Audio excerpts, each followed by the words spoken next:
One truck pony. The bridge on Thomas's branch line was finally complete, and all services were fully resumed. However, for the first few weeks, the foreman declared for a speed restriction put into place, so as to ensure the repairs were a satisfactory standard. While the engines were glad to be running to the main line once again, the slower speed put on a lot of pressure with reaching connections and keeping ahead of schedule. "The sooner it's all finished, the better," Thomas grumbled to Annie and Clarabelle one morning as they rumbled slowly over the bridge. "If Gordon tells me I'm too slow one more time, I can only regret what I'll say next." The coaches knew Thomas didn't really mean to be grumpy, and calmly let him be. "Not long now, remember, Thomas, and once it's finished you'll feel the benefit," chirped Annie. "Yes, I suppose you're right," sighed Thomas. All the same, by the time the day's work had finished, Thomas, Percy, Toby and Daisy were more than thankful to be home within the comfort of their warm sheds. No one had to say to the other how they felt, as each of them knew all too well.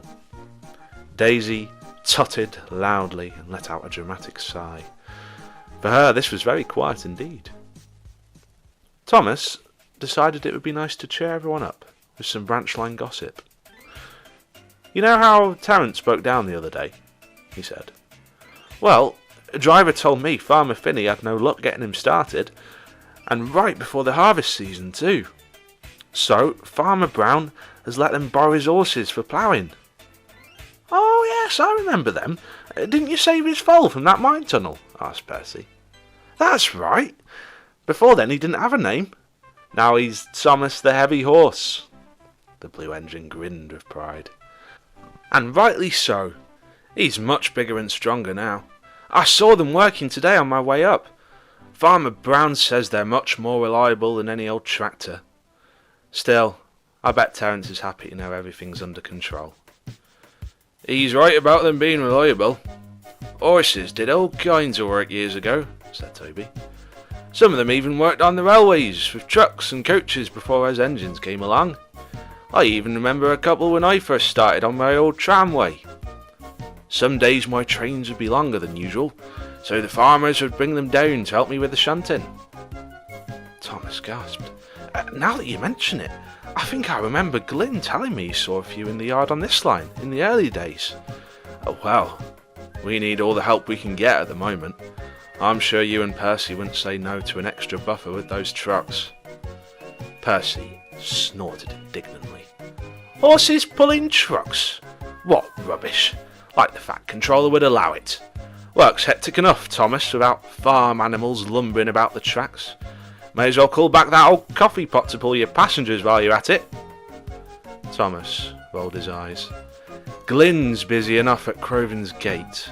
We're not the only engines with work." "Horses may not be as fast as those engines, Percy, but you'd be surprised with their strength," exclaimed Toby. Percy, too tired to argue, gave a final grunt before going to sleep. He felt much better next morning once the firelighter came. As steam started to build from his boiler, Percy peered outside the shed door to see the morning sun rise over Farquhar with the accompaniment of singing birds. He sighed happily and looked across the yard. Thomas and Toby had already left, but Daisy sat in her shed, still asleep, and snoring loudly. "Anyone would think she'd been working hard," chuckled Percy to himself. He could hear his fireman from the cab. "We haven't much on today, have we? Should be an easy run." The fireman climbed down and walked to the front of Percy with a sheepish look across his face. He pulled out a cloth to clean Percy's buffer beam, his eyes looking straight down at one bit of dirt. "You don't remember?" "Remember what?" sighed Percy. "Been rather tied up at the moment. I can't remember everything." "Well," began the fireman, "Mavis had a breakdown yesterday. Toby's taken her to the junction first thing today, so that she could ride at the back of Henry's goods train. But now they're one engine short at the quarry, and right before a big shipment to the docks is due." He quickly mopped his brow with the cloth, looking anywhere but at Percy. "So the Fat Control has arranged with the manager for us to work there today."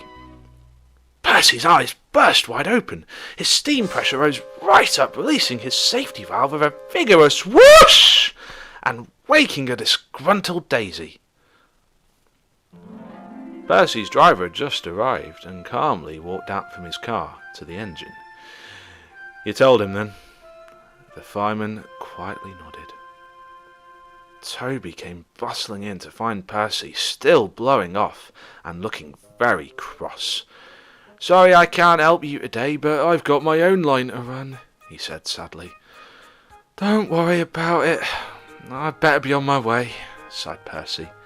"Yes, and let some of us get some much needed rest," snapped Daisy. "Go on, go and waste somewhere else." Percy pulled away, but not without another whoosh of steam as he passed Daisy. "Well, really." Percy's driver had a difficult time keeping his engine in check as they potted up the line. Every time he tried to set the reverser, it would snap back into the upper position. "Come on, Percy, less of that." Percy hissed crossly. "Overworked, that's what I am. Overworked, that's what I am," he puffed. Soon they reached the quarry. It was always rather quiet on this part of the line, but the activity itself was a different story. Mavis, being their main diesel engine, was always kept very busy with a big responsibility on her buffers. In her younger days she was known to be young and impressionable, much to the delight of the trucks, but now she was a far more level-headed, sensible engine, so they rarely played tricks. Toby was always a frequent visitor to the quarry, providing much-needed assistance, but today he was needed elsewhere, leaving poor Percy left to manage by himself. The trucks could see his frustration and relished at the chance for mischief. "Oh, thank goodness you're here," gasped the manager. "These trucks need to be ready for the harbour by 2, but since Mavis blew a gasket, we've ground to a halt.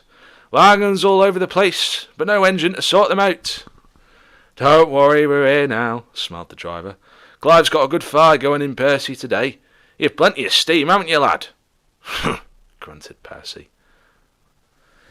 Out of all the work on the railway, shunting is one of the most cumbersome tasks and can use a great deal of water due to all the sudden stops and starts. Percy had already used a lot of steam on his way up the tramway, so his crew decided to refill his tank before starting work. The water tower sat towards the far end siding near the coal hopper. The track was on a downward slope, allowing Percy's driver to release the brake and let him roll straight to the tower with barely any steam at all.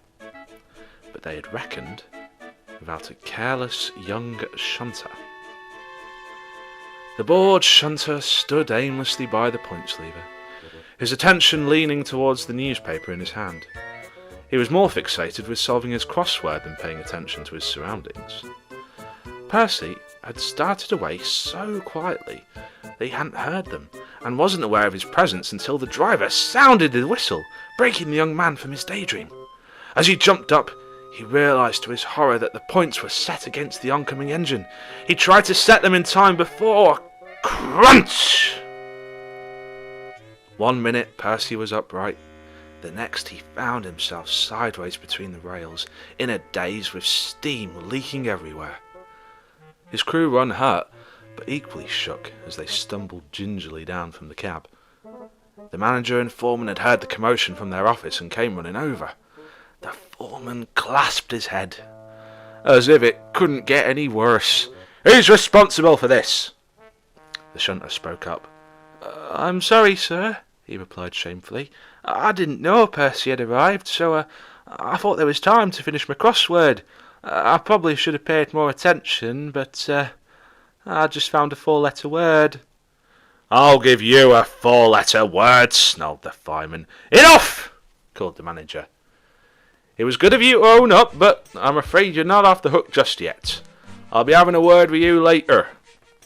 Now, our main focus is to find a solution for Percy here. It's times like this I wish we had a crane on site." "Me too," muttered Percy dryly, but no one heard him. The nearest crane's at Knapford. We can send it over, but by the time it gets here, we'll never get this stone arranged on schedule. Percy had an idea. Why don't we try using jacks? Back when Thomas had his accident near Dryhaw, that's how they put him back on the rails. Yes, but it took them the best of 3 hours, reminded his driver. The boat from the docks will be long gone by then. We simply don't have the time. The foreman sighed. But there's nothing for it. I'll arrange the breakdown crane to be sent to the junction, and Toby will have to bring it up here. He'll also have to finish the shunting while they deal with Percy. He shook his head and made his way to the office to make arrangements, while Percy's crew began dampening his fire. The trucks had seen everything and began to chuckle with glee. There was Percy wedged helplessly against the points, and they hadn't had to do a thing. Oh dear, Percy, it's not fair you resting while the rest of us toil away in the sun. Yeah, sneered another. It's a lovely day. No point in lying about. And they burst into another fit of jeering laughter. Be quiet, snapped Percy. In a nearby field, Farmer Brown and his horses had been busy ploughing, but the farmer had seen what had happened and went over to investigate by the edge of the fence. I don't suppose I could be of any help, he called. Not a lot we can do until Toby arrives, admitted the driver. These trucks are supposed to be ready by 2. We're already well behind schedule. Farmer Brown surveyed the sidings, then scratched his head, deep in thought. I wonder, he mused, if my horses would be able to move some of those trucks into place. Percy gasped. They won't be as strong as an engine, mind, said the farmer. But it could be enough to get the ball rolling before Toby gets here. The driver shrugged his shoulders. Anything's worth a try, he said simply. The idea was passed over to the foreman, and once he agreed, Farmer Brown carefully guided his horses towards the quarry. To everyone's surprise, they didn't seem to be frightened by the industrial atmosphere, but it probably helped that Percy wasn't able to make much noise where he was. Farmer Brown fitted both horses with a strong harness, then tied both ends of rope to the front of the first truck. Percy scoffed. He thought the whole idea was ridiculous. But once they had uncoupled the truck from the rest, the horses started to pull. Percy watched with interest as ever so slowly the truck began to move.